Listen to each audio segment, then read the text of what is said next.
सोने में भारी गिरावट देखने को मिल रही है। इस साल जनवरी में अपने ऑल टाइम हाई पर पहुंचा सोना औंधे मुंह नीचे गिरा है। हाल यह है कि मल्टी कमोडिटी एक्सचेंज पर 24 जून की शाम करीब 7 बजे सोने में 5,000 रुपए से ज्यादा की गिरावट आ चुकी थी।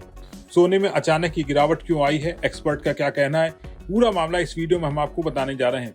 पिछले कुछ दिनों में सोने की कीमतों में लगातार गिरावट देखने को मिल रही है और अब सवाल उठ रहा है कि क्या सोना और ज्यादा सस्ता होने वाला है और आखिर ऐसा क्या हुआ कि सोने को दुनिया का सबसे सुरक्षित निवेश माना जाता है वही अचानक दबाव में आ गया। सबसे पहले ताजा आंकड़ों पर नजर डाल लेते हैं। मल्टी कमोडिटी एक्सचेंज यानी एमसीएक्स पर शाम 7 बजे के करीब 5 अगस्त 2026 की डिलीवरी वाला सोना 5,000 रुपए से ज्यादा की गिरावट के साथ 1,41,250 रुपए प्रति 10 ग्राम पर ट्रेड कर रहा था। अंतर्राष्ट्रीय बाजार में स्पॉट गोल्ड करीब 0.5% गिरकर $4,087 प्रति औंस के आसपास पहुंच गया। ये 11 जून के बाद का सबसे निचला स्तर माना जा रहा है। वहीं अगस्त डिलीवरी वाले अमेरिकी गोल्ड फ्यूचर्स में भी करीब 1.1% की गिरावट दर्ज की गई और कीमत $4,105 प्रति औंस के आसपास पहुंच गई। सिर्फ सोना ही नहीं बल्कि दूसरी कीमती धातुओं में भी कमजोरी देखने को मिली।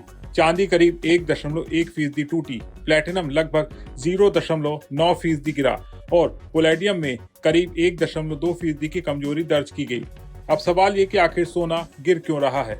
इसकी सबसे बड़ी वजह है अमेरिका में ब्याज दरों को लेकर बदलती उम्मीदें। दरअसल बाजार अब तक ये मानकर चल रहा है कि अमेरिकी फेडरल रिजर्व इस साल ब्याज दरों में कटौती नहीं बल्कि बढ़ोतरी कर सकता है। CME फेड वॉच टूल्स के मुताबिक ट्रेडर्स इस साल अमेरिका में 3 बार ब्याज दर बढ़ने की संभावना को कीमतों में शामिल कर रहे हैं। अब इसका सोने से क्या संबंध है, इसकी बात करें तो देखिए, सोना कोई ब्याज नहीं देता। जब ब्याज दरें बढ़ती हैं तो निवेशकों को बॉन्ड और दूसरे फिक्स्ड इनकम निवेश ज्यादा आकर्षक लगने लगते हैं। ऐसे में कई निवेशक सोने से पैसा निकालकर दूसरे विकल्पों की ओर चले जाते हैं। यही वजह है कि सोने पर दबाव बढ़ रहा है। लेकिन कहानी यहीं पर खत्म नहीं होती। सोने की कमजोरी की दूसरी बड़ी वजह है अमेरिकी डॉलर की मजबूती। डॉलर इस वक्त 1 साल से भी ज्यादा वक्त के उच्चतम स्तर पर पहुंच गया है। जब डॉलर मजबूत होता है तो दूसरे देशों के खरीदारों के लिए सोना महंगा हो जाता है।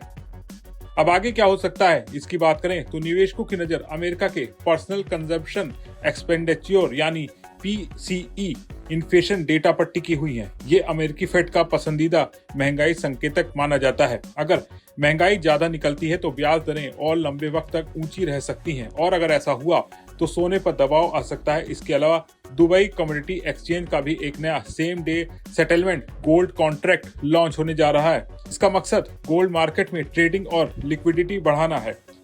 वहीं अफ्रीकी देश घाना भी 1 जुलाई से अपनी गोल्ड प्राइसिंग को अंतर्राष्ट्रीय LBMA मानकों के अनुरूप बनाने जा रहा है। साथ ही सोने की खरीद कीमतों पर सख्त नियंत्रण लागू करेगा ताकि बाजार में पारदर्शिता बढ़ाई जा सके। कुल मिलाकर तस्वीर बिल्कुल साफ है। फिलहाल सोने की कीमतों पर 3 बड़े दबाव हैं। पहला, अमेरिका में संभावित ब्याज दर बढ़ोतरी। दूसरा, मजबूत डॉलर और तीसरा, अमेरिका ईरान शांति वार्ता को लेकर बनी अनिश्चितता। अगर आने वाले दिनों में अमेरिकी महंगाई के आंकड़े मजबूत आते हैं और फेड सख्त रुख बनाए रखता है तो सोने में और कमजोरी देखने को मिल सकती है। लेकिन अगर भू राजनीतिक तनाव बढ़ता है या फेड का रुख नरम पड़ता है तो फिर सोना तेजी पकड़ सकता है। आप बताइए, क्या सोना और गिरेगा या फिर यहाँ से वापसी करेगा? अपनी राय कमेंट में जरूर बताइएगा और बने रहे बिस्तक के साथ।